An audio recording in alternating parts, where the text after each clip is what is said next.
एक मुलाकात ऐसी शख्सियतों के साथ जिन्होंने दिया है अपने जीवन को एक नया मुकाम। रूबरू कराएंगे ऐसी कुछ हस्तियों के साथ एक खास शख्सियत के साथ मुलाकात जयदेव पटेल के साथ नंबर 1 इंडिया न्यूज पर। नमस्कार व्यूअर्स, मैं जयदेव पटेल और आप देख रहे हैं नंबर 1 इंडिया न्यूज। आपका एक बार फिर स्वागत है एक खास शख्सियत के साथ मुलाकात प्रोग्राम में। आज हम बात करेंगे one nation one election bill को अब केंद्र सरकार ने मंजूरी दे दी है और बहुत जल्द देश में लागू भी किया जाएगा। तो आखिर इसके पीछे क्या मायने हैं और क्या कुछ केंद्र सरकार की इसके पीछे मैसेज देने की कोशिश है। और इसी के साथ साथ पाकिस्तान के रक्षा मंत्री का बयान सामने आया। उन्होंने 370 को लेकर के कांग्रेस और नेशनल कॉन्फ्रेंस की जो बयानबाजी या फिर सोच है उसको समर्थन किया है। तो आखिर इसके पीछे बीजेपी का क्या सोचना है, इन्हें तामुद्र बात करने के लिए हमारे साथ खास हमारे है भारत सरकार में आवास और शहरी विकास मंत्रालय के राज्य मंत्री तोकन साहू जी, आपका बहुत स्वागत है आज हमारे प्रोग्राम में। धन्यवाद जी। तोकन साहू जी, आपसे हमारा पहला सवाल है, one nation one election bill को अब केंद्र सरकार ने मंजूरी दे दी है। आखिर इसके पीछे क्या मायने हैं और आप इसको कैसे देखते हैं? माननीय हमारे देश के यशस्वी प्रधानमंत्री जी के द्वारा देश हित में एक बड़ा निर्णय लिया गया है। श्री रामनाथ कोविंद जी पूर्व राष्ट्रपति जी के नेतृत्व में एक कमेटी बनाई गई थी। कोविंद कमेटी की सिफारिश से एक देश एक चुनाव कैबिनेट के द्वारा मंजूरी दे दिया गया है। ये देश हित में है। देश में हर साल चुनाव होने से बहुत सारी मिशनरियां लगती है, पैसे खर्च होते हैं, समय की बर्बादी होती है। इसलिए देश में एक साथ चुनाव हो और 5 साल तक केवल लोगों के लिए काम हो, ये देश हित में है। बड़ा निर्णय है। माननीय प्रधानमंत्री जी का अभिनंदन करते हैं और मैं सभी दलों से कहना चाहूंगा कि देश हित में लिया गया एक बड़ा निर्णय है।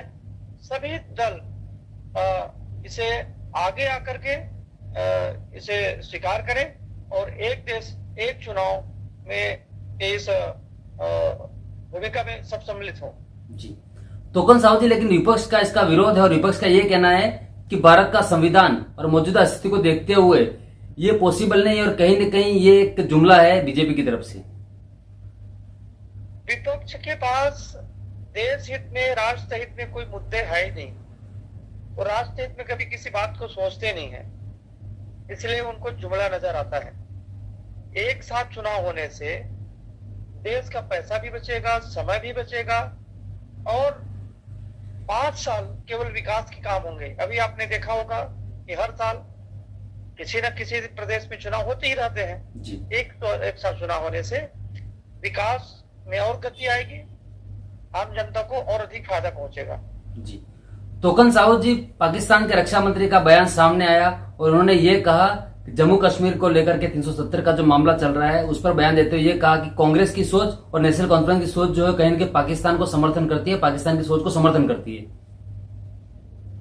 कांग्रेस पार्टी के नेता, नेशनल कॉन्फ्रेंस के नेता ये पाकिस्तानी भाषा ही बोलते हैं। ये कश्मीर के प्रति इनकी जो सोच है धारा 370 को बहाल करने का, ये सपने देख रहे हैं। माननीय प्रधानमंत्री जी ने बड़ा निर्णय लेते हुए देश की एकता के लिए, देश की अखंडता के लिए एक देश में दो विधान दो प्रधान को समाप्त किया था, धारा 370 को समाप्त करके। ये राष्ट्र हित में लिया गया सबसे बड़ा निर्णय है। आतंकवाद समाप्त हो, पत्थरबाजी समाप्त हो, लोगों को आरक्षण का लाभ मिले और कश्मीर जो भारत का अभिन्न हिस्सा है विकास की मुख्य धारा में जुड़े, इसके लिए धारा 370 समाप्त किया गया था। कांग्रेस पार्टी कभी भी नहीं चाहती, नेशनल कॉन्फ्रेंस कभी नहीं चाहते इस देश के विकास के बारे में। ये धारा 370 लागू करके भारत के और टुकड़े करना चाहते हैं, इसलिए इन दोनों की सोच एक है।